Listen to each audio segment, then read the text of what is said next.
Hmm.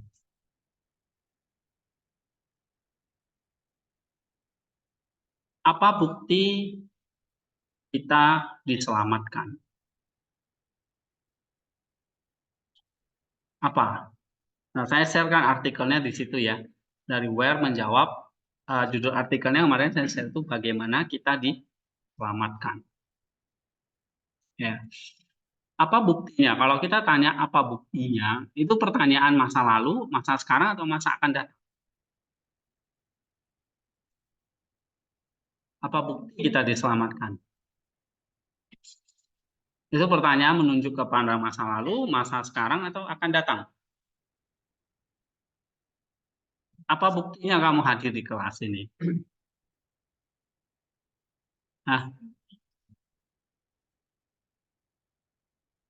apa bukti kamu ada di dunia ini? Berarti kan itu menunjukkan bahwa saya ada karena saya ada, buktinya apa? Ada orang tua saya, ya kan? Oke, pertanyaannya masa sekarang, tetapi bukti itu selalu merefer ke masa lalu. Kamu ada karena kamu pernah lahir. Apa buktinya?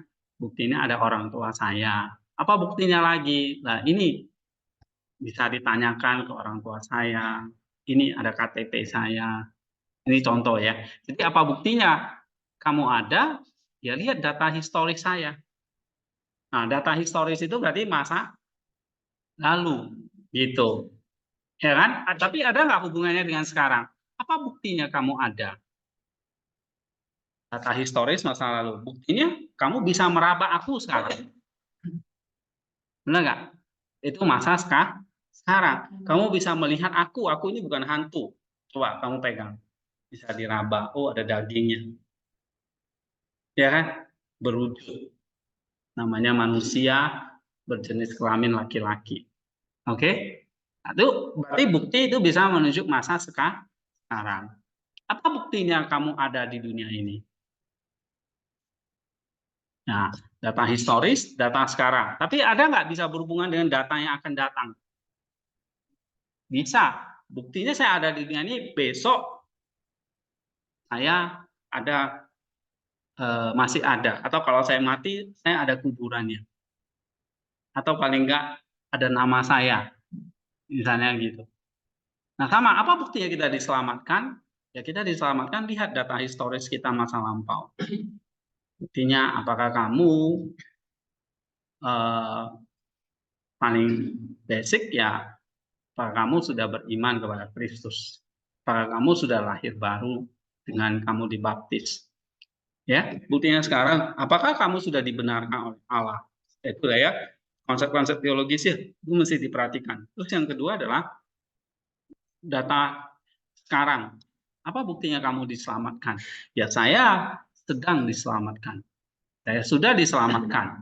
Saya sekarang sedang diselamatkan. Dan saya akan diselamatkan. Ya. Nah, jadi bukti kalau kita sudah diselamatkan, lihat data historisnya, lihat keadaan sekarangnya, dan janji Allah yang akan datang. Nah, itu udah dibahas itu. Pernah nggak semester lalu ya kita bahas ya. Nah, itu kan ada kamu juga kan, Risman. Nah, hal seperti itu, pertanyaan-pertanyaan basic itu, kalian coba baca nanti ya, pertanyaan-pertanyaan basic mungkin ada di buku ini ya, tentang katekismus ya. Katekismus dari Saint Filaret itu, saya nggak bisa bahas di kelas ini ya, karena terlalu apa, materinya. Nah, ini ada katekismus dari Saint Filaret, ada kira-kira berapa ratus pertanyaan yang sebetulnya ditujukan untuk kaum awam, pertanyaan-pertanyaan dari kaum awam. Ini ya, katekismusnya.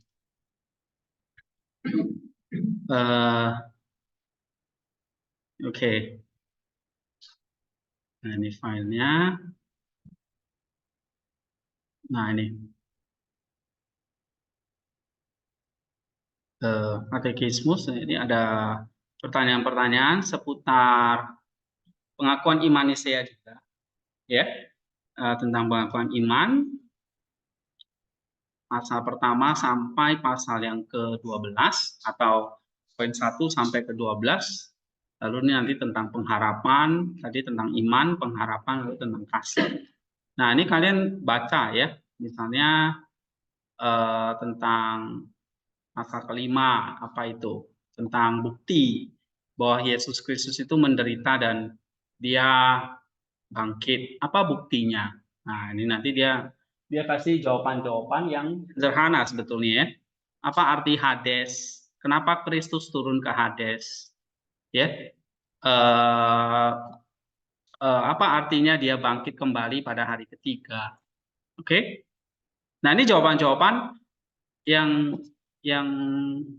sudah sudah disederhanakan. Tapi kalau kita baca kuliah seperti ini, ya ini belum disederhanakan, ini jawabannya masih panjang lebar.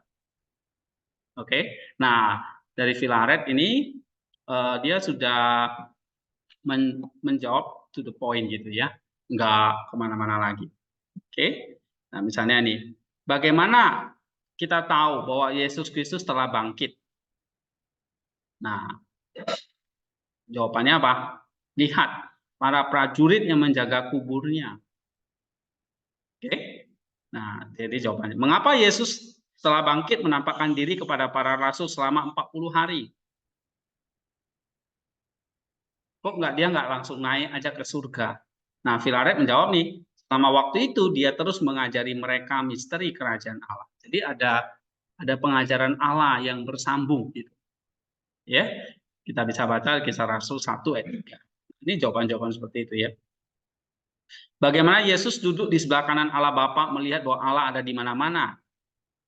Oke, jadi duduk sebelah kanan Allah itu bukan dilihat secara fisik tapi secara rohani, bahwa Yesus memiliki keagungan, kemuliaan dan sebagainya.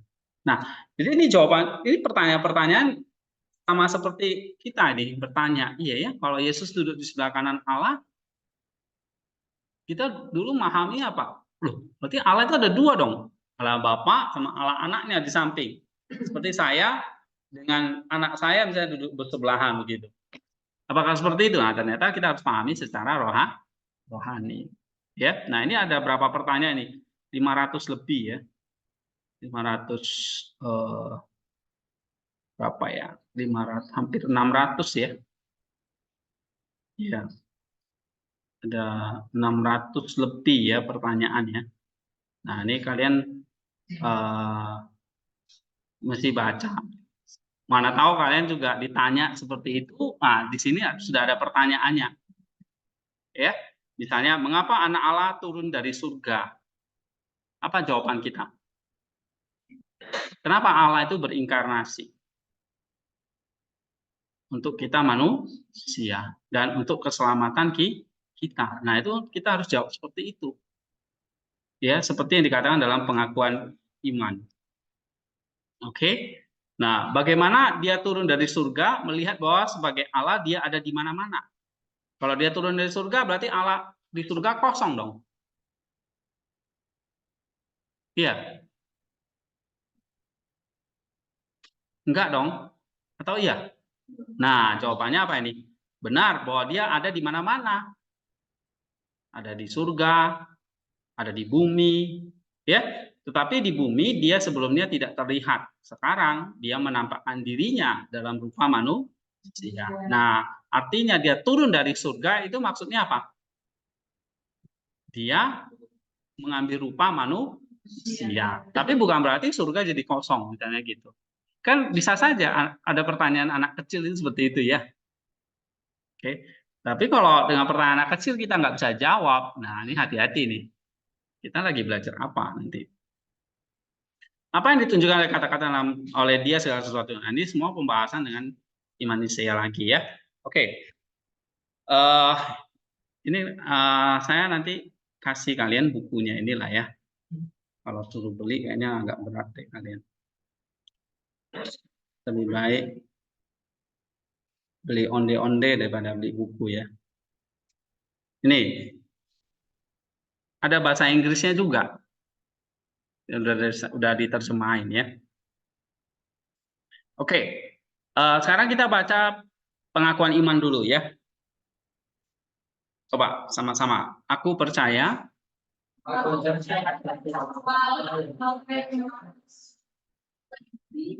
segala sesuatu. Nah, ini poin 1 ya. Yang kedua, dalam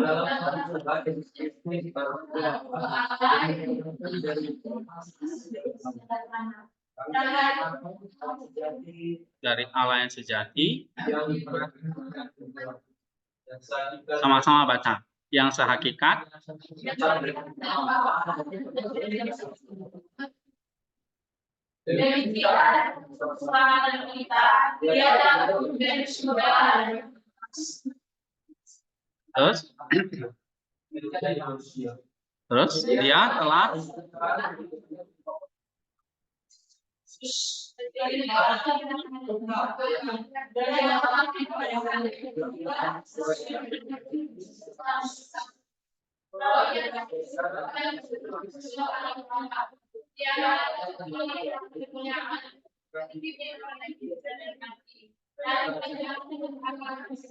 ya, poin tentang Kristus itu panjang sekali. Ya. Jadi tentang Allah Bapa singkat, tentang Kristus detail ya. Terus yang ketiga.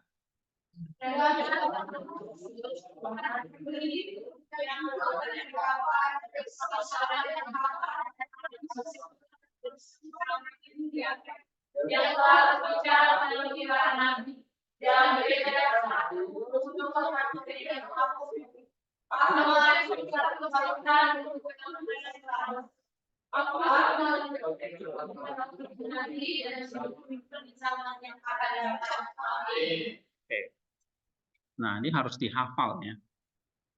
Jadi pertanyaan-pertanyaan doktrinal itu ya ini seperti pagarnya. Kita tidak boleh loncat keluar dari pagar ini.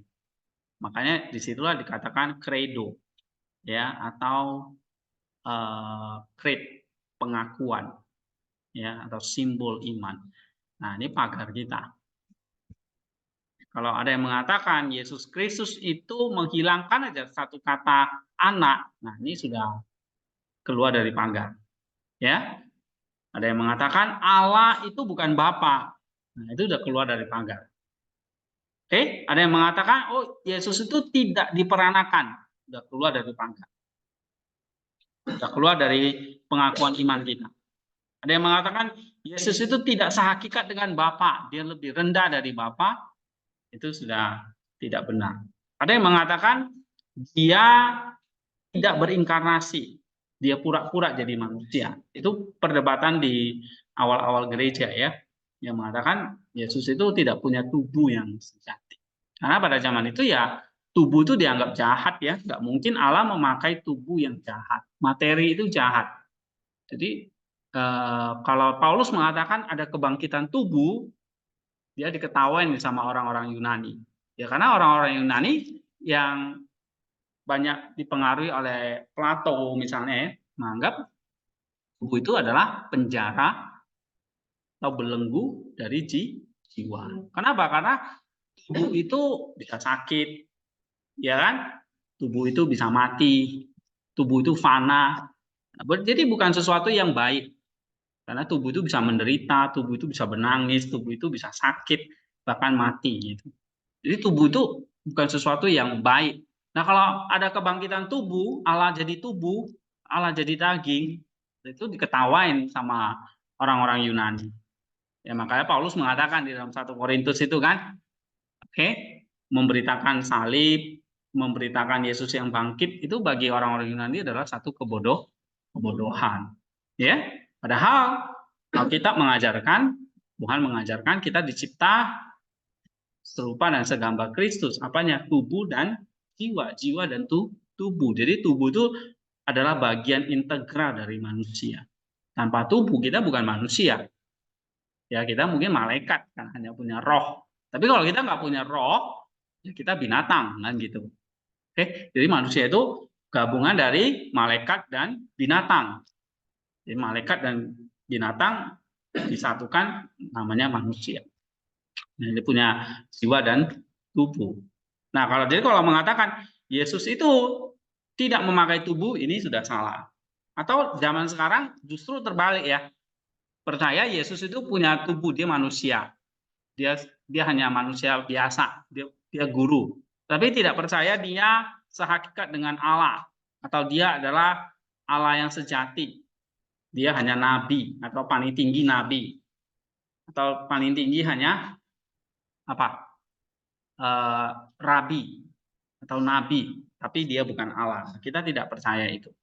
Jadi makanya ini penting sekali kita pelajari ya. Nah, dalam kelas ini dari kiri itu akan bahas lebih dalam ya. Terakhir kita sudah sampai tentang kepada satu Allah ya. Lalu satu Allah itu disebut apa? Bapa. Nah, apa artinya Allah itu disebut sebagai Bapa? Pelajaran minggu lalu apa? 2 minggu lalu. Kalau disebut sebagai Bapa, maka dia adalah Bapa dari Sang Anak Tuhan Yesus Kristus. Ya. Oke. Dan kita disebut anak oleh pengangkatan, oleh kasih karu. Nah, itu sudah kita bahas ya minggu lalu. Oke, sekarang kita baca poin yang keberapa ini? Terakhir dah poin, kita mulai dari 11 lah ya. Coba baca siapa ini? Ari dari paling belakang. Itu gantian. Karena itu kami percaya kepada Allah Bapa yang Esa, yang tidak dapat diselidiki dan yang tidak dapat dilukiskan, yang tidak pernah dilihat oleh seorang pun, seperti Timotius 2 ayat 16. Tapi yang menyatakan dia adalah anak tunggal, Yohanes 1 ayat 16. Orang siapa berasal dari Allah, ia telah melihat. Yang wajahnya selalu dilihat oleh malaikat-malaikat di surga. Matius 18 ayat 10. Tapi tiap-tiap orang mendapat bagian yang menurut kadarnya masing-masing. Menurut kadarnya masing-masing. Tetapi penglihatan Bapa yang sudah bercahaya dalam kemudian yang disediakan bagi anak oleh Roh Kudus. Iya. Ini udah share screen belum ya? Hah? Sudah ya. Oke.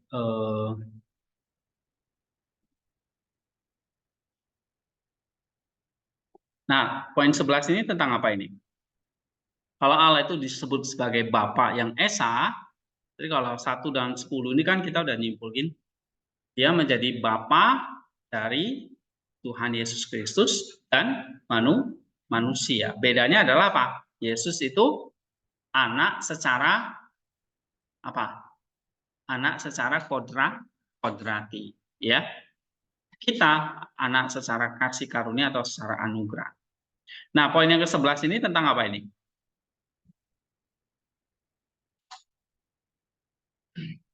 Misalnya kalau Bapak yang Esa ini ya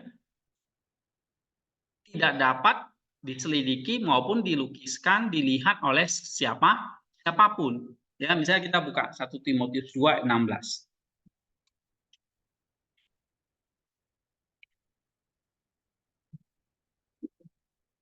Coba baca. Yang cepat ya. Langsung ketemu baca. Baik, ini kan materi kita masih banyak ini.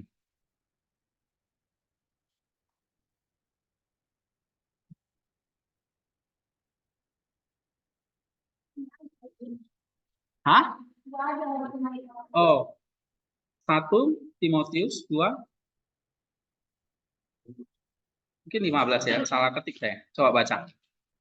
Tetapi perempuan akan diselamatkan karena melahirkan anak, asal yang didukung dalam iman dan kasih dan ketulusan dengan segala kesebenaran. Bukan itu ya. 1 Timotius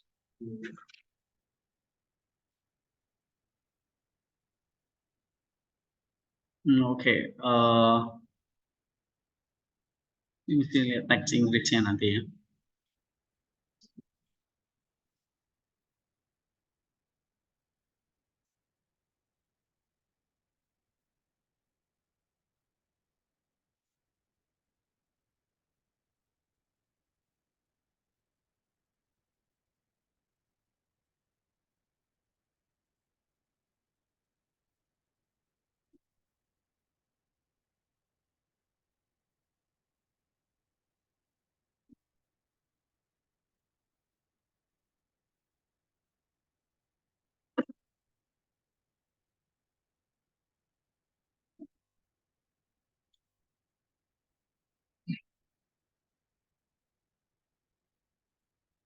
Gitu ya. Ini pembaca terlalu kecil ya. Masing-masing punya ya. Oke. 1 Timotius 2, tidak ada seorang pun yang pernah melihatnya. Coba kita baca aja Yohanes 1 ayat 18 saja. Yohanes 1 ayat 18. Coba baca. Tidak seorang pun yang pernah melihat Allah, tetapi anak tunggal Allah yang ada di pangkuan Bapa, dialah yang menyatakannya. Iya. Yohanes 1 ayat 18. Tetapi tidak ada seorang pun yang pernah melihat Allah, tetapi karena dia adalah Bapa, berarti tidak ada seorang pun yang pernah melihat. Siapa yang menyatakannya? Anaknya. Ya. Oke. Kalau Bapa mengimplikasikan ada anak. Nah, anaknya itulah yang menyatakan siapa Bapa. Coba lihat Matius 18 ayat 10. Matius 18 ayat 10. Matius 18 ayat 10. Ingatlah jangan menganggap berita seorang dari anak-anak itu. Karena aku berkata kepadamu, ada malaikat mereka di surga yang selalu memandang wajah Bapa yang di sini. Iya, wajah Bapakku yang di surga. Oke. Nah, di situ barang siapa berasal dari Allah, ia telah melihat Allah yang wajahnya selalu dilihat oleh malaikat-malaikat di surga. Tetapi tiap-tiap orang mendapat bagiannya menurut kadarnya masing-masing. Ya, tetapi penglihatan Bapa yang tidak percaya dalam kemudian disediakan bagi anak oleh Roh Kudus. Oke. Coba kita lihat ini ya. Satu lagi.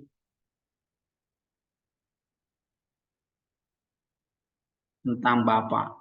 Pasal pertama.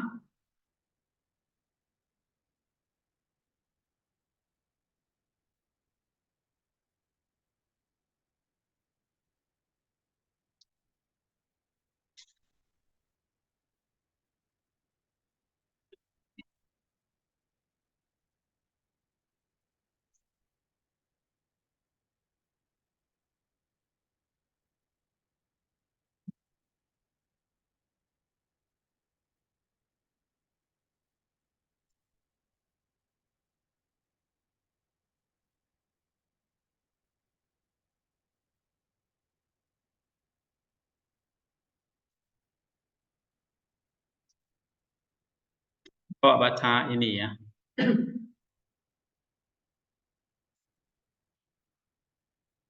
60 nih.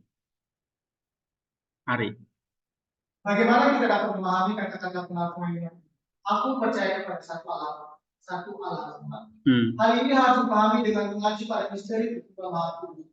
Karena Allah adalah satu dalam substansi, hakikat, tapi tertunggal dalam pribadi, Bapa, Anak, dan Roh Kudus. Bukan tertunggal yang utuh dan tidak terbagi. Oke, jadi kalau kita menyebut Allah itu Esa, itu artinya apa? Allah itu satu dalam hakikat. Tapi kalau kita mengatakan Allah itu Tritunggal, artinya dia menunjuk kepada tiga pribadi yang Esa itu. Itu Bapa, Anak, dan Roh Kudus. Terus sebuah Tritunggal yang utuh dan tidak dibagi. Ya, ini kan ada pengakuan iman tadi, bunyinya yang pertama apa? Aku percaya kepada satu Allah. Habis itu yaitu Bapa.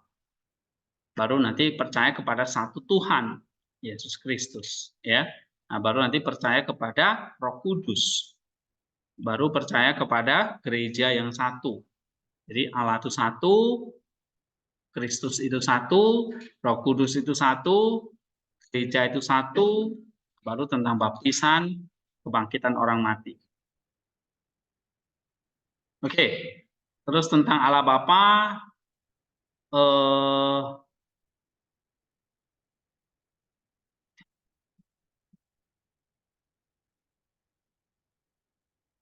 nah ini misalnya, bagaimana satu Allah dalam tiga pribadi?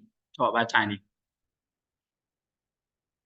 Bagaimana satu Allah dalam tiga pribadi? Kita tidak dapat memahami misteri batin kealahan itu, tapi kita mempercayainya berdasarkan kesaksian dengan Allah yang sempurna.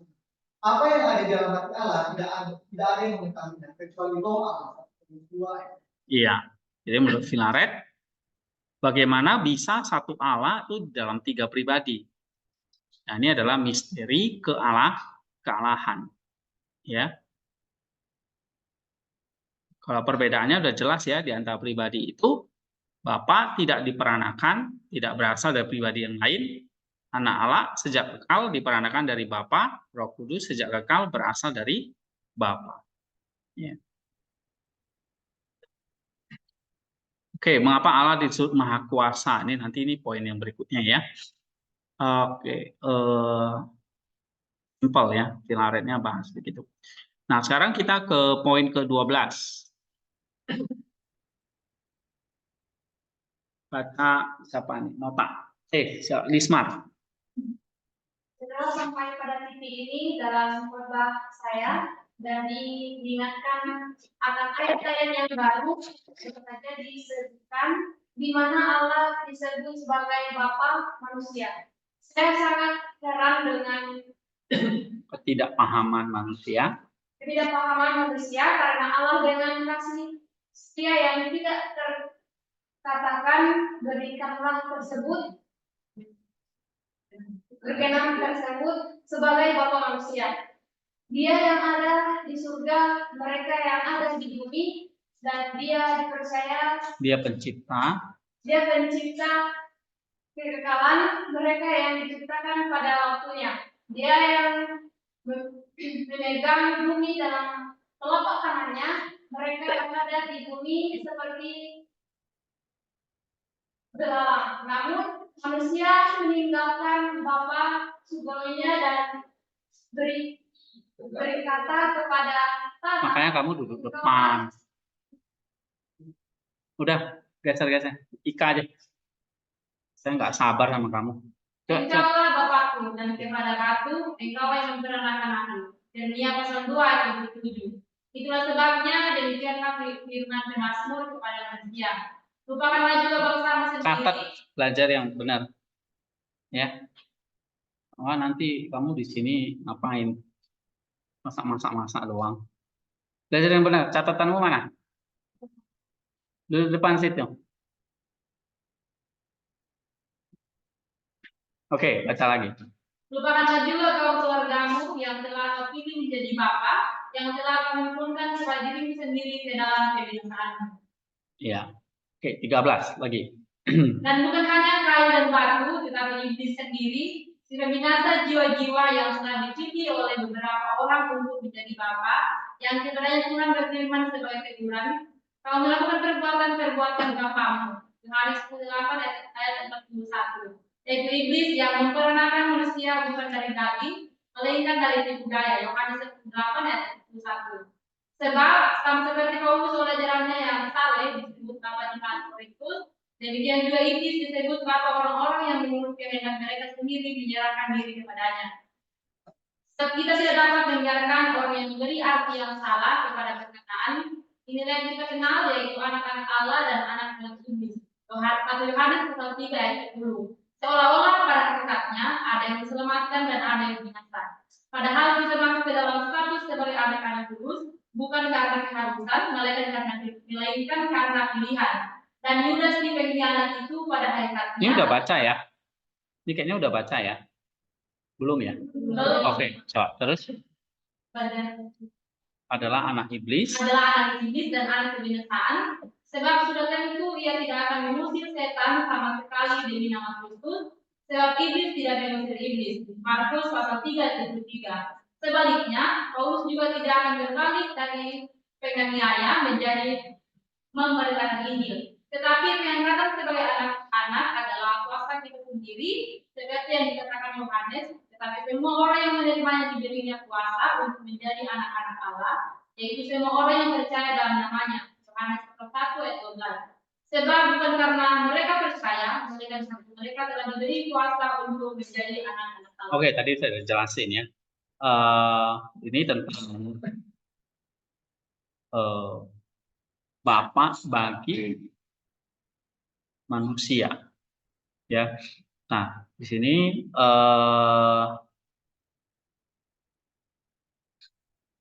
ciri membedakan gitu ya, antara anak-anak yang kudus dengan mereka memilih untuk seperti Yudas ini ya.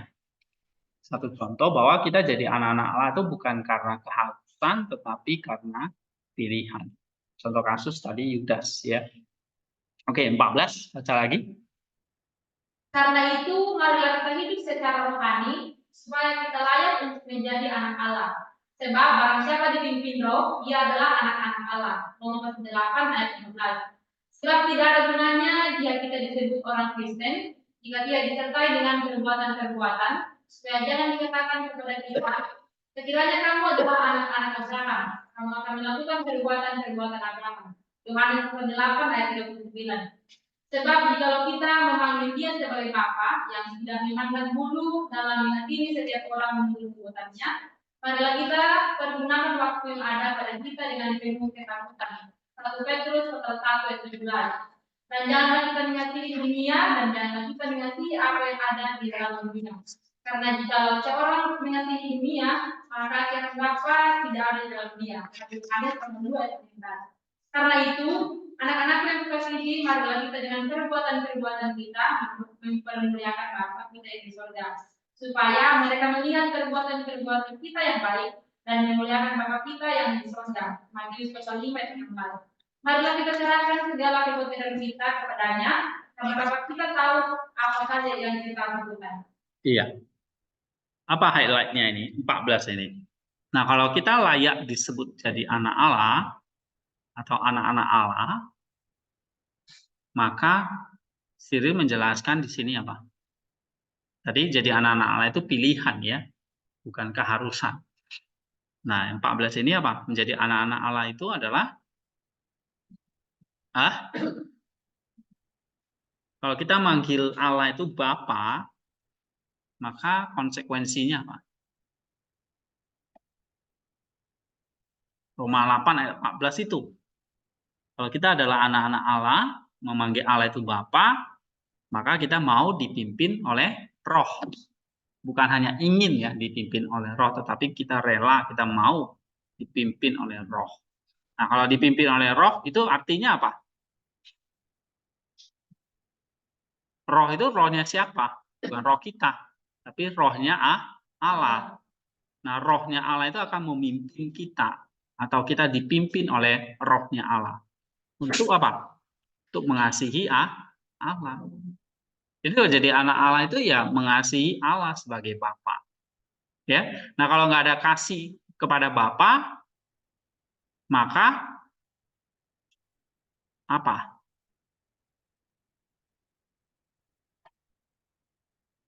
Kita dikatakan apa tuh? Kita tidak mempermuliakan Dia. Ya kan? Matius 5 ayat 16. Oke. Lalu ya, kita akan mengasihi dunia lebih besar daripada mengasihi Bapa. Nah, berarti intinya di sini apa? Kalau kita memanggil Bapa, ya berarti kita adalah anak-anak Allah yang mengasihi Allah. Itu ya.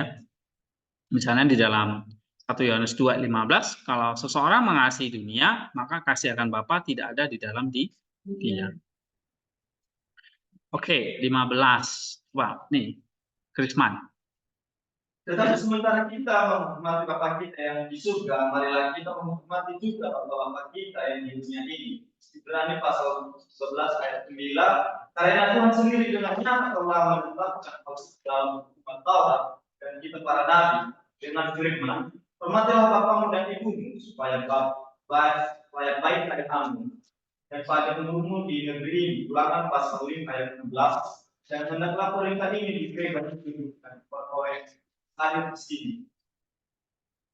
Okay. Yang mempunyai ayah dan ibu dan anak-anak taatilah orang tuamu dalam segala hal, karena itulah yang berkenan kepada Tuhan. Kolose pasal 3 ayat 20, sebab Tuhan tidak berkata, bagi siapa mengasihi bapa atau ibunya, ia tidak layak bagiku, supaya kamu jangan karena kebodohanmu menyelewengkan apa yang telah dituliskan kepadamu, tetapi supaya kamu lebih mengasihi aku daripada aku. Matius pasal 10 ayat 37.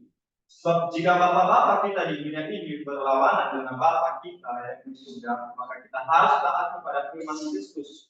Tapi jika mereka tidak menghalangi kita untuk menjadi orang saleh, jika kita menjadi tidak taubat berterima kasih dan karena lupa akan jasa mereka kepada kita menghina mereka, maka membuat akan berlaku. Siapa menuntut apa ibunya, hendaklah ia dihukum mati. Oke, apa yang bisa kita kutip di sini? Nah, kalau kita adalah anak-anak Allah, maka Allah itu sebagai Bapa. Jadi kalau di poin 14 kita mengasihi Bapa, bukan mengasihi dunia. Ya. Nah, yang 15 ini apa? Kita juga menghormati atau mengasihi bapak-bapak kita yang ada di dunia. Ya. Nah, hormatilah orang tuamu misalnya dalam Ulangan 5 ayat 16, ya. Oke. Jadi ada konsekuensinya, ya. Kalau mengambil Allah itu sebagai Bapa, maka relasi kita dengan orang tua misalnya ya, Kolose 3 ayat 20 itu juga harus sejalan. Gitu. Ya. Sebab jika bapak-bapak kita di dunia ini berlawanan dengan Bapa di surga, maka kita harus, tapi kalau mereka tidak hidup sesuai dengan firman Kristus, ya kita harus lebih taat kepada firman Kristus. Oke, itu ya kata Cyril. Ya karena konteksnya pada saat itu ya banyak orang yang orang tuanya mungkin masih agamanya pagan ya, belum percaya kepada Allah. Tapi tetap kita diminta untuk mengasihi, menghormati orang tua kita walaupun misalnya mereka belum percaya kepada Allah atau masih pagan ya. Tetapi kalau mereka sudah berlawanan dengan Bapa kita yang di surga, maka kita harus lebih taat kepada firman Kristus. Oke, ini 16. Baca lagi, Krisman. Kebajikan pertama dari kesalehan orang Kristen adalah memati orang tua mereka, membalas kesusahan mereka yang telah melahirkan mereka. Dengan segala kekuatan mereka memberikan kepada mereka apa yang dapat membuat mereka merasa nyaman. Karena meskipun kita harus membalas mereka dengan begitu banyak, namun kita tidak akan pernah dapat membalas pemberian hidup mereka. Agar mereka juga dapat menikmati penghiburan yang kita berikan dan dapat bisa menunjukkan kita dalam berkat-berkat yang telah dirampas oleh Yakub di pengganti yang cerdik itu. Dan agar Bapa kita yang di surga menerima maksud baik kita dan menilai kita layak untuk bercahaya di antara orang benar seperti matahari di dalam kerajaan Bapa kita. Matius pasal 12 ayat 43. Bagi dia adalah kemuliaan bagi hidup selama kita yang tunggal, Yesus Kristus, dan bagi Roh Kudus dan Roh pemberi hidup sekarang selama-lamanya sampai semua. Amin. Oke. Nanti tentang kebajikan pertama dari kesalehan orang Kristen itu adalah apa? Dia katakan menghormati orang tua mereka, membalas kesusahan mereka yang telah melahirkan, ya, dan memberikan balas budi lah gitu ya kepada mereka, membalas mereka dengan apa yang sudah mereka berikan. Nah, ini kata Cyril. Agar kita juga dapat menikmati penghiburan yang kita beri. Oke. Nah, kenapa? Karena kita menghormati Allah itu sebagai Bapa, maka konsekuensinya kita juga menghormati orang tua kita sebagai Bapa. Ya. Maka dalam gereja itu ada dalam tradisi ya, ada namanya mencium. Oke, kalau kita baca dalam 1 Korintus itu adalah mencium itu pada zaman itu bukan identik dengan seperti sekarang ya, mencium itu dengan sepasang kekasih gitu. Nah, pada zaman itu mencium itu adalah satu tanda penghormatan. Ya, satu tanda penghormatan. Sampai sekarang diganti dengan jabat tangan gitu ya. Di zaman dulu itu dengan memberi kecupan atau ciuman. Gitu. Sekarang kita masuk ke ini tentang Sang Bapa, saya kira sudah cukup. Nah, sekarang kita masuk Allah itu adalah disebut sebagai yang Maha Kuasa. Kita baca dalam pengakuan iman tadi. Aku percaya kepada satu Allah, Bapa, sekarang yang Maha Kuasa. Apa pengertian kalian tentang Maha Kuasa itu? Kalau Allah itu disebut Maha Kuasa, kira-kira artinya apa? Pencipta segalanya. Oke, terus dia bisa berbuat apa saja begitu? Ya, dia bisa berbuat apa saja. Bisa nggak Allah berbuat apa saja? Bisa. Bisa nggak dia menciptakan Allah yang satu lagi?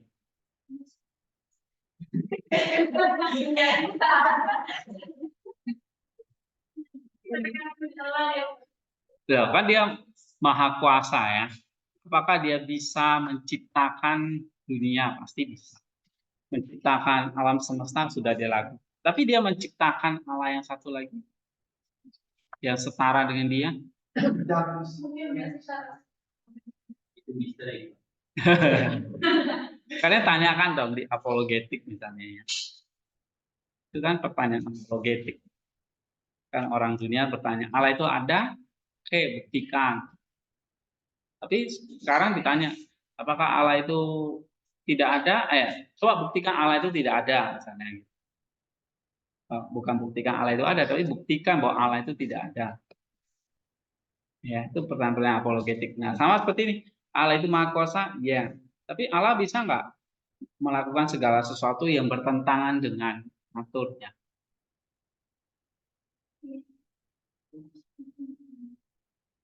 Tapi dia Maha Kuasa, bisa nggak dia menciptakan melakukan segala sesuatu yang bertentangan dengan naturnya? Ya, misalnya dia menciptakan manusia sebagai robot, bisa nggak dia? Bisa.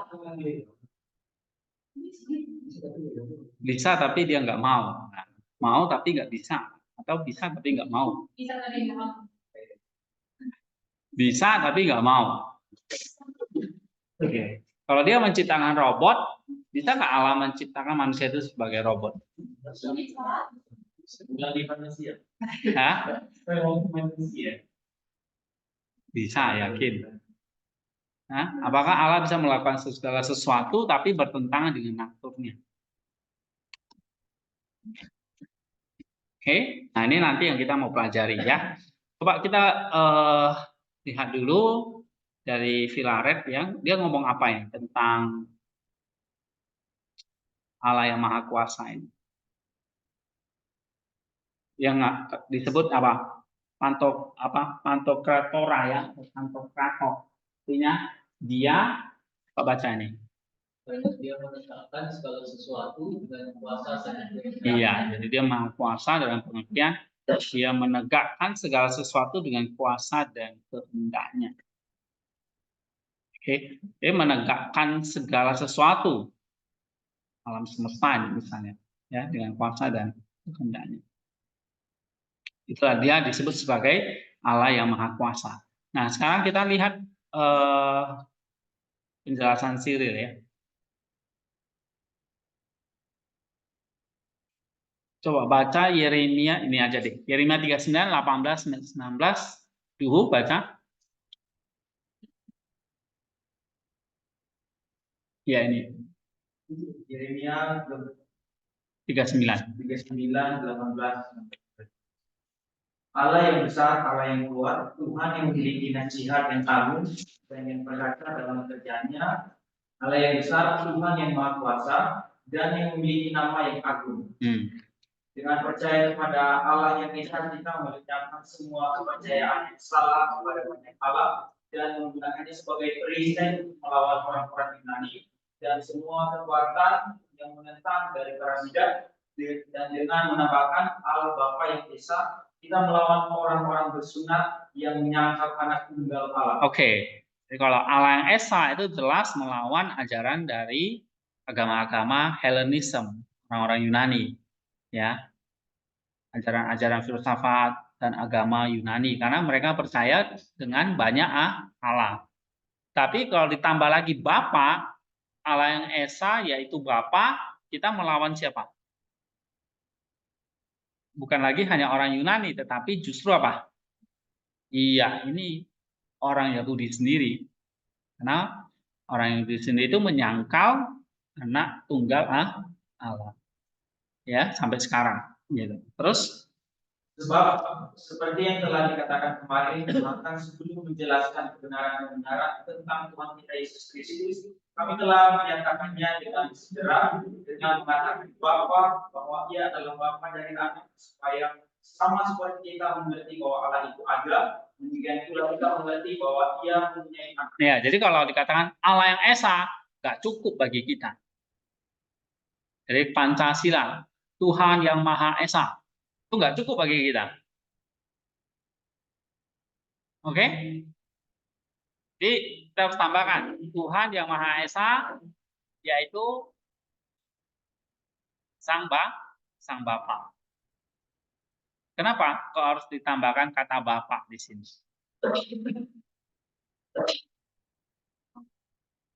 Iya, kenapa kok harus ditambahkan kata Bapa? Supaya seperti kita mengerti bahwa Allah itu ada. Kalau katakan Allah yang Maha Esa, kita percaya Allah itu satu, Allah itu ada, tapi satu. Berarti menentang ajaran-ajaran politeisme, ya, mengatakan Allah itu banyak, Allah itu bisa berwujud berbagai macam, ya. Jadi Siwa, jadi Wisnu, jadi Brahma, ada yang mengatakan gitu. Ya, ada yang mengatakan Allah itu Zeus dan dia melahirkan banyak anak misalnya gitu. Oke. Nah, itu menentang Allah yang satu, Allah Esa itu. Tapi kita tambahkan Allah itu Bapa. Karena apa? Karena kita percaya Ia memiliki anak tunggal itu. Nah, ini menunjuk kepada Kristus tadi. Jadi kalau Allah itu bukan Bapa, maka tidak ada yang namanya Yesus Kristus. Paham ini? Nah, maka kita harus tambahkan supaya kita mengerti bahwa Allah itu ada, Allah itu Esa, tapi Ia adalah Bapa. Karena apa? Karena supaya kita mengerti Ia mempunyai anak, itu dia. Anaknya siapa? Iya, Yesus Kristus. Terus, Tetapi kepada gelar-gelar itu kami tambahkan bahwa Ia juga Maha Kuasa, dan hal ini kami tegaskan di hadapan orang-orang Yunani dan Yahudi dan semua orang yang tidak mengenal Allah. nah, para bapak Nisea ini juga menambahkan Allah itu Esa, Allah itu Bapa, tapi juga apa? Maha Kuasa. Kenapa kok perlu ditambahkan tentang Allah itu Maha Kuasa? Bukankah yang namanya Allah ya pasti ya tidak tertandingi kan, pasti dia berkuasa. Tetapi secara eksplisit disebutkan apa tadi di sini dalam pengakuan imannya yang Maha Kuasa, bukan hanya kuasa aja tapi Maha Kuasa. Nah, apa artinya ini? Nah, ini ada sejarahnya. Kenapa kok ditambahkan Maha Kuasa? Nah, ini pada zaman itu agama yang paling berkembang kan agama-agama dari Helen ya, Hellenism, Yunani dan Yahudi gitu. Nah, ini ada hubungannya dengan mereka. Kita baca poin yang kedua ya. Baca lagi. Karena di antara nanti ada yang dunia dan yang lain mengatakan bahwa kuasanya hanya sampai ke surga dan tidak sampai ke bumi.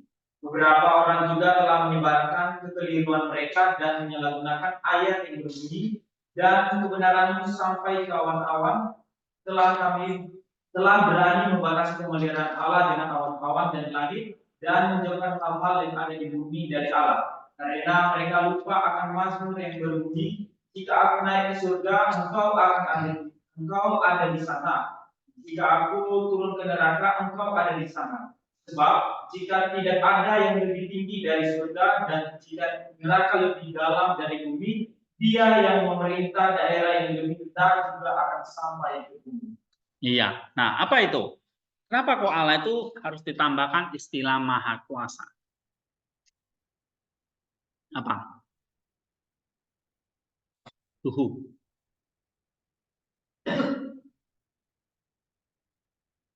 Ada orang Yunani mengatakan bahwa Allah ada di dunia dan mengatakan bahwa kuasanya hanya sampai ke surga. Iya, ada yang mengatakan Allah itu terbatas. Ada yang mengatakan Allah itu ya hanya menguasai dunia, tapi ada yang mengatakan enggak, dia menguasai surga doang. Gitu. Dia enggak maha kuasa itu ya. Oke. Nah, poin ketiga. Coba baca lagi. Nih, Raymond yang lagi galau. Tidak. Tetapi orang-orang sesat seperti yang telah saya katakan sebelumnya tidak mengenal Allah yang Maha Esa. Karena Dialah yang Maha Kuasa yang menguasai segala sesuatu, yang berkuasa atas segala sesuatu. Tapi mereka yang mengatakan bahwa Allah yang Esa adalah Tuhan atas jiwa dan Tuhan atas tubuh tidak menjadikan keduanya sempurna karena salah satunya menginginkan yang lain. Sebab bagaimanakah dia yang berkuasa atas jiwa tetapi dia yang berkuasa atas tubuh? Dan bagaimanakah yang maha kuasa yang berkuasa atas tubuh tetapi tidak berkuasa atas roh? Tetapi orang-orang ini ditegur Tuhan dengan mengatakan sebaliknya takutlah akan Dia yang berkuasa membinasakan jiwa dan tubuh dalam neraka. Matius 10 ayat 28. Sebab jikalau Bapa Tuhan kita Yesus Kristus tidak berkuasa atas keduanya, bagaimanakah ia dapat menjatuhkan hukuman atas keduanya? Sebab bagaimanakah ia dapat mengambil tubuh orang lain dan mencampakkannya ke dalam neraka, kalau ia tidak terlebih dahulu mengikat orang yang kuat itu dan merapas harta bendanya? Iya. Nah, kenapa kok Allah itu disebut maha kuasa? Maha Esa nggak cukup. Harus ditambah maha kuasa. Apa, Raymond?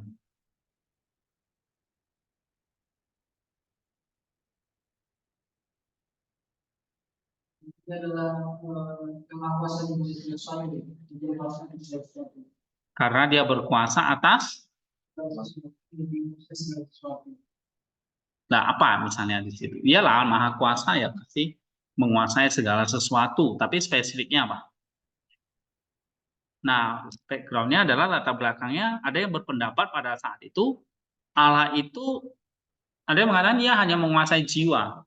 Ini pengaruh-pengaruh gnostik ya. Ada yang mengatakan enggak. Ada yang Tuhan hanya menguasai tubuh.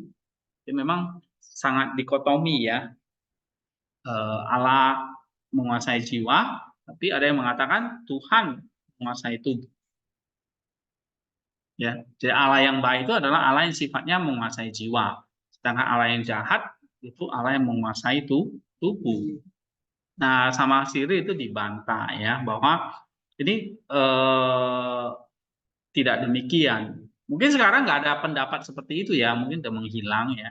Tapi pada zaman itu ada dua Allah gitu ya.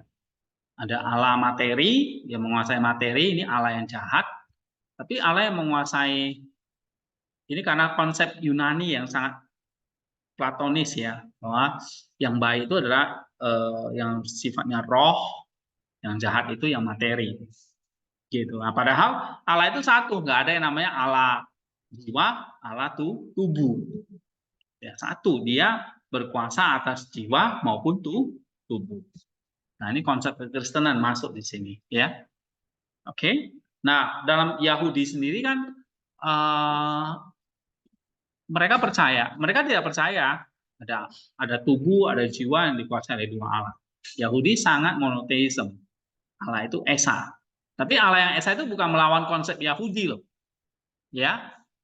Tapi waktu waktu pengakuan Nisea ini menjelaskan itu adalah Bapa, ini menentang konsep agama Yahudi. Kalau Bapa menentang agama Yahudi gitu ya. Tapi kalau Allah yang Maha Kuasa ini jelas menentang konsep-konsep ajaran yang berkembang pada waktu itu yang mengatakan ada Tuhan atas jiwa, ada Tuhan atas tubuh. Padahal Allah itu sempurna, berkuasa atas jiwa dan tubuh. Ya, misalnya ayatnya yang bisa menunjukkan itu apa? Matius 10 ayat 28. Takutlah dia yang berkuasa membinasakan jiwa dan tubuh. Paham nggak kamu? Hah? Saya ngomong apa kamu bisa ikuti nggak? Lestarini. Bisa ya? Saya tanya deh.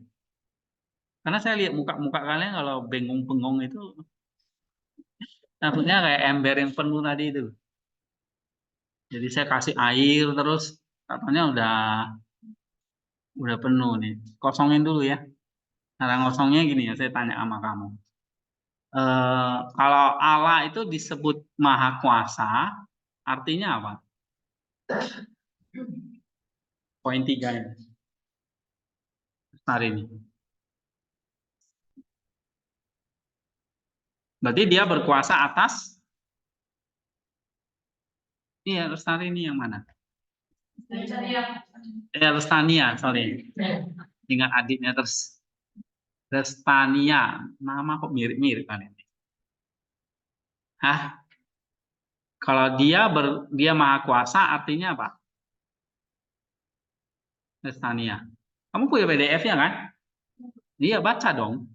Nggak ngerti, baca lagi. Karena ini teks primer soalnya ya. Perlu ada penjelasannya. Ya, agak sulit kalau teks primer. Tapi kalau udah diterjemahkan harusnya nggak terlalu sulit lah ya, Cyril. Kalau kamu baca Maximus, Gregory, Nisa itu lebih sulit lagi. Apalagi kayak kemarin John Damaskus ya, panjang-panjang mabuk ya bacanya.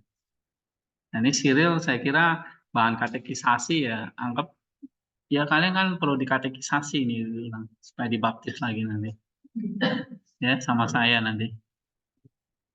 Biar masuk neraka nanti. Apa? Nia. Dia berkuasa atas jiwa dan tubuh. Kenapa konsep ini penting dibahas?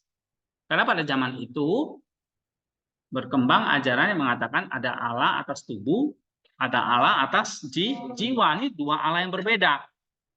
Oke? Nah, padahal Allah itu berkuasa atas jiwa dan tubuh. Ayatnya di mana? Matius 10 ayat 28. Begitu ya? Oke. Udah paham, Lestania? Paham ya? Kalau nggak paham, tanya, Pak, jelasin lagi dong tadi maksudnya gimana gitu. Nggak apa-apa. Kalau kalian diam-diam aja, saya kan nggak tahu kalian ngerti dong. Oke, kalau gitu baca Hizkia.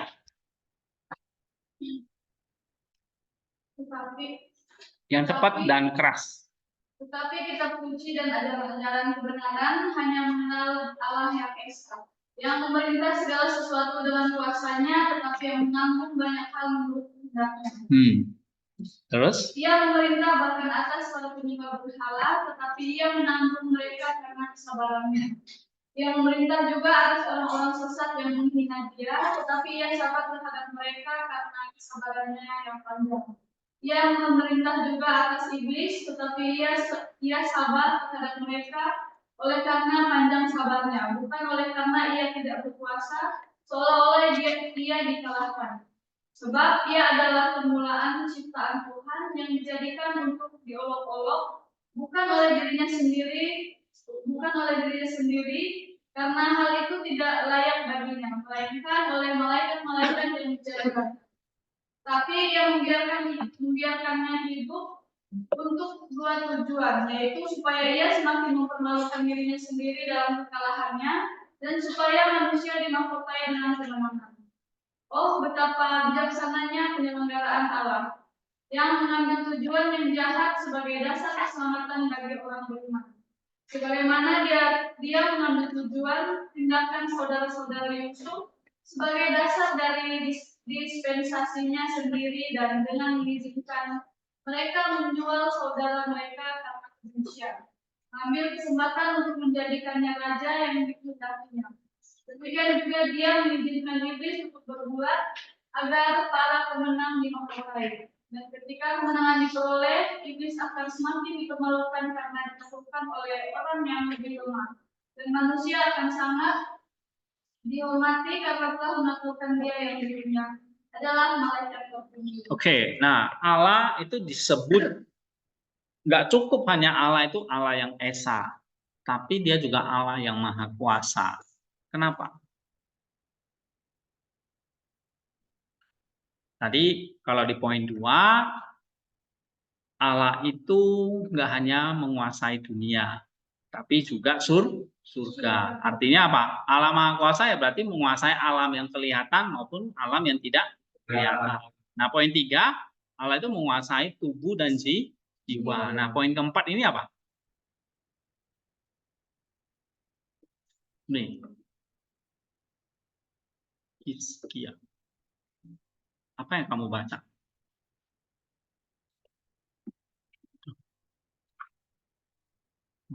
Ya. Kalau Allah itu maha kuasa, berarti di sini apa? Hah? Dia tidak hanya meminta, tetapi juga dia menanggung. Dia bisa menanggung apapun. Ya. Menurut kehendaknya. Misalnya nih, dia bisa menanggung menurut kesabarannya, menurut kuasanya, menurut kehendaknya. Ya. Berarti apa ini? Dia sabar, oke, terhadap segala sesuatu. Terus apa lagi dijelaskan? Hah? Iya, misalnya manusia sejahat-sejahatnya gitu, ada yang mengatakan, kenapa kok Allah tidak membinasakan dia saja? Misalnya kayak Adolf Hitler itu, yang sangat jahat gitu ya, yang dulunya membunuh jutaan manusia. Oke, nah Allah panjang sabar soalnya, dia maha kuasa, berarti dia panjang sabar, dia bisa menanggung segala hal. Nah, keputusannya tidak tergantung kepada karena manusia gitu. Ya. Jadi dia bisa menanggung banyak hal. Allah membuat satu keputusan bukan karena situasi manusia. Oke. Nah, dia panjang sabar, dia memberikan orang itu kesempatan untuk hidup, ada dua tujuan, ya, bisa mempermalukan dirinya sendiri atau dia kembali kepada Allah. Oke, contoh misalnya Yusuf. Saudara-saudara Yusuf itu yang menjual Yusuf. Ya. Nah, ternyata di balik itu ada apa? Saudara-saudaranya dipermalukan, tetapi Yusuf memperoleh kemenangan. Oke. Poin kelima. Nih, Fitri. Maka tidak ada sesuatu pun yang dapat melepaskan diri dari kuasa Allah, karena kitab suci mengatakan tentang Dia. Karena segala sesuatu adalah hamba-hambamu, segala sesuatu adalah hamba-hambanya. Tapi dari semuanya itu ada dikecualikan, yaitu satu anaknya yang tunggal dan satu Roh Kudusnya. Dan segala sesuatu yang menjadi hamba-hambanya itu mengabdi kepada Tuhan oleh karena satu anaknya dan oleh karena Roh Kudus. Maka Allah memerintah semua orang, dan dalam kesabarannya yang panjang Ia sabar terhadap pembunuh-pembunuh, perampok-perampok, dan orang-orang yang tidak setia, karena Ia telah menetapkan waktu yang tertentu untuk membalaskan kepada tiap-tiap orang, supaya mereka yang telah diberi peringatan lama, yang masih tetap keras kepala, menerima hukuman yang lebih berat. Mereka adalah raja-raja manusia yang memerintah di bumi, tetapi bukan tanpa kuasa dari atas. Dan hal ini telah dipelajari Nebukadnezar melalui pengalamannya. Ketika ia berkata, karena kerajaannya adalah kerajaan yang kekal dan kekuasaannya turun-temurun. Oke, apa artinya ini? Kalau Allah itu maha kuasa, maka Firil itu menghibur kita. Kita takut. Ya, segala sesuatu ada di dalam genggaman Dia. Ya, Dia bisa menanggung segala sesuatu. Ya. Nah, terus poin yang kelima ini apa? Kalau Dia bisa menanggung segala sesuatu, maka Allah yang Maha Kuasa ini adalah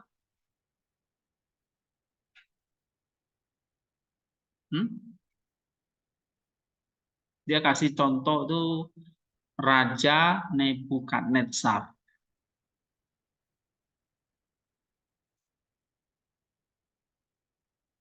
Contohnya misalnya itu ya, tadi saya ambil contoh Adolf Hitler. Nah, ini yang kedua Nebukadnezar. Ya.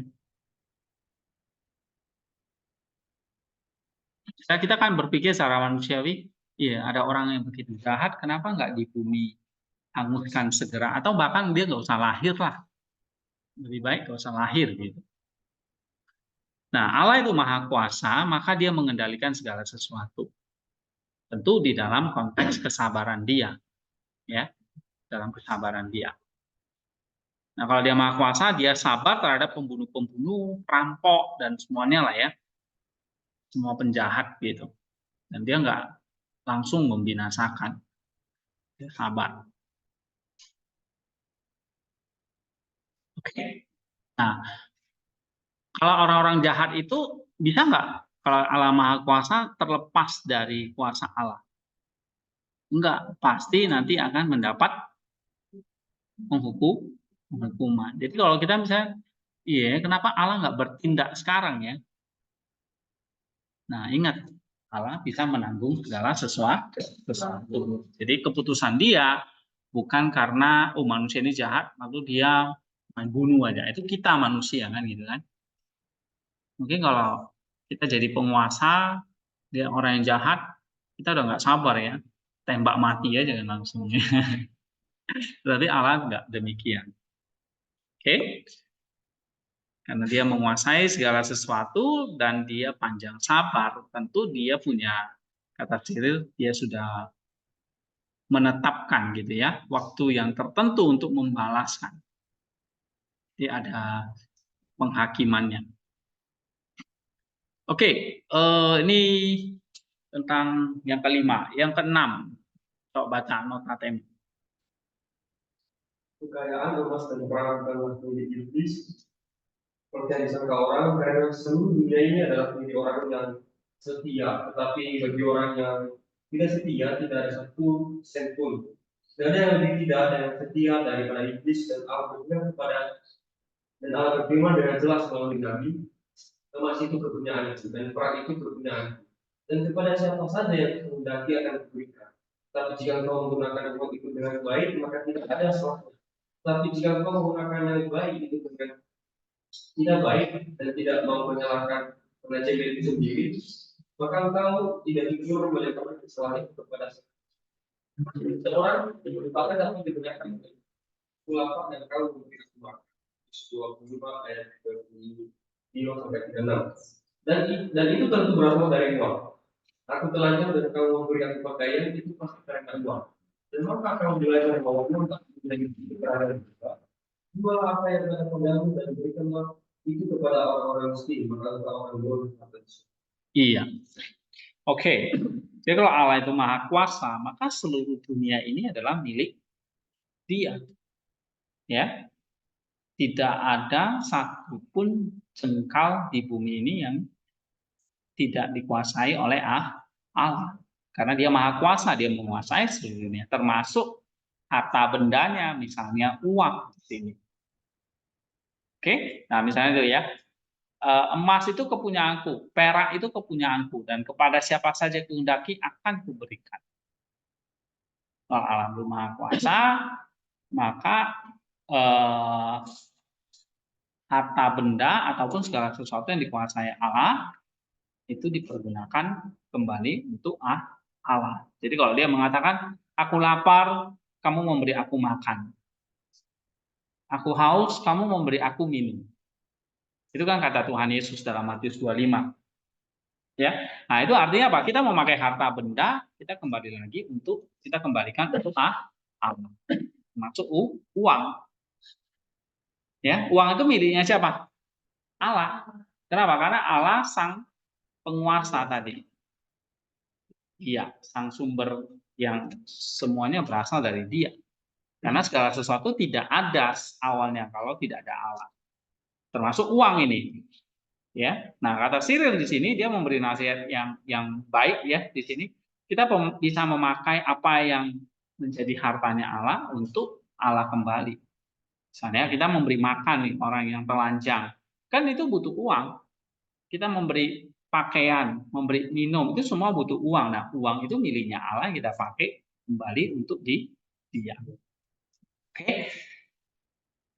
Bahkan ada perkataan ini ya, jualah apa yang kamu beri ada padamu dan berikan itu kepada orang. Ini bicara tentang apa? Uang lagi gitu atau harta. Ya. Maka engkau akan memperoleh harta di surga. Nah, jadi di sini kalau kita dalami lagi bahwa harta di bumi itu miliknya siapa? Allah. Kalau hartanya di surga, miliknya Allah juga. Nah, yang kita bisa kuasai harta di mana nih? Harta yang di bumi. Nah, itu bisa menjadi invest untuk harta yang di surga. Oke? Nomor 7. Baca ini. Mas Tania. Aku berkata demikian karena orang-orang kita yang menganggap harta benda dan uang dan tubuh manusia Terkutuk. Saya tidak ingin kamu menjadi hamba uang dan tidak ingin kamu memperlakukan sebagai musuh yang diberikan Allah kepadamu untuk digunakan. Janganlah sesekali kamu mengatakan bahwa kekayaan itu berasal dari iblis, karena sekalipun yang berkata bahwa semua itu akan diberikan kepadamu sebab semuanya itu diserahkan kepadaku. Orang mungkin akan menolak pernyataannya sebab jika tidak perlu percaya kepada pendusta, tetapi mungkin juga mengatakan bahwa sebenarnya oleh karena dia terdorong oleh kuasa hadirat Allah, dan dia tidak mungkin berkata bahwa semua itu akan diberikan kepadamu. Sebab semuanya itu kepunyaanku, tetapi karena semuanya itu diserahkan kepadaku. Ia tidak menggenggamkan kekuasaan atas mereka, tetapi mengakui bahwa ia telah dipercayakan dengan mereka dan untuk sementara waktu akan membagikannya. Tetapi pada saat yang tepat, para penafsir harus menanyakan apakah pernyataannya itu salah atau benar. Oke. Nah, ini kenapa bicara tentang harta tadi, tentang uang? Karena ada yang menganggap pada saat itu apa? Harta itu berasal dari si iblis. Karena tadi segala materi itu berasal dari si jahat. Padahal materi itu juga berasal dari Allah. Nah, kalau materi itu jahat, maka Allahnya yang menciptakannya jahat dong. Ya kan? Nah, tapi bukan seperti itu ya. Namanya harta itu bukan berasal dari si jahat. Tapi justru harta itu berasal dari mana? Dari Allah. Supaya kita jangan disesatkan oleh orang yang menganggap harta benda dan uang atau bahkan tubuh manusia itu jahat atau terkutuk. Nah, ini pemahaman dualisme atau dikotomi yang sangat kental pada saat itu ya. Nah, itu yang diajarkan oleh jemaat ya, ini mahasiswa Indonesia di abad kedua, abad ketiga, abad keempat ya. Bahkan ini pemahaman dari awalnya dari pemahaman gnostik di abad pertama ya, tentang hal-hal itu. Nah, harta benda bukan adalah hal yang jahat, tetapi justru di sini diajarkan apa? Nah, harta itu justru berasal dari Allah. Oleh sebab itu, harta itu bisa kita pakai untuk apa? Nah, mengumpulkan harta yang di surga gitu ya. Nah, penjelasan poin 7 itu dijelaskan lagi gitu. Oke.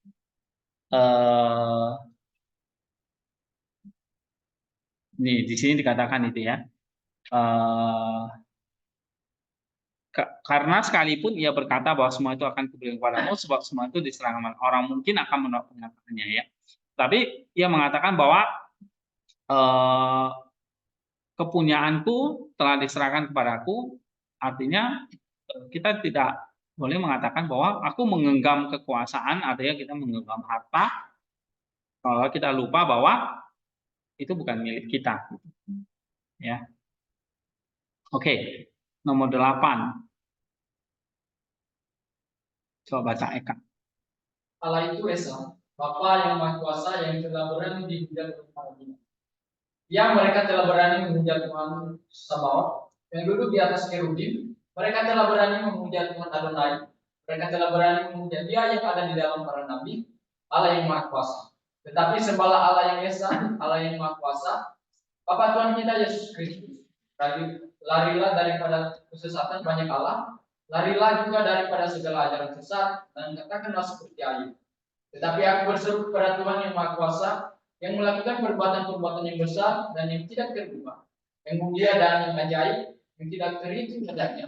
Dan bagi semuanya itu ada hormat dari yang Maha Kuasa, bagi Dialah kemuliaan untuk selama-lamanya. Oke, jadi penutupnya itu sekali lagi Allah itu Esa, dia disebut Bapa, dia disebut Maha Kuasa. Nah, kalau itu Bapa, Esa, dan Maha Kuasa, maka dia apa? Orang mau hujat dia, ya, mengatakan dia nggak ada ngefeknya sama sekali buat dia, karena dia nggak tergantung pada itu. Oke, nah malah kalau kita yang menghujat kita akan kena.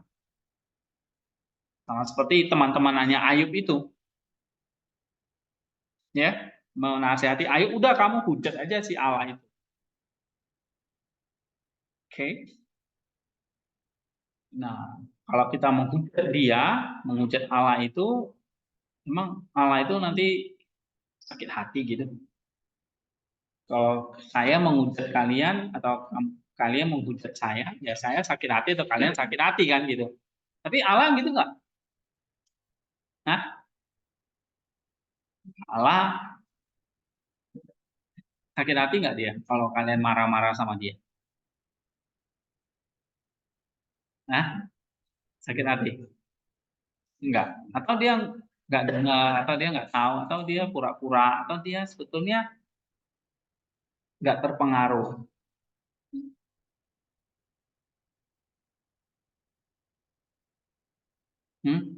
Bisa contoh kasus Ayub ini.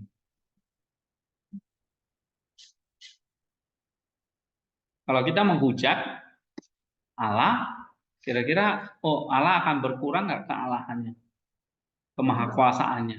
Nggak pengaruh apa-apa sama dia, ya kan? Tetapi yang justru yang berpengaruh adalah kita sendiri, gitu. Ya. Nah, contoh kasus Ayub itu, justru Ayub itu tidak mau menghujat, dia malah menyembah Tuhan. Kan harta bendanya semua diambil ya.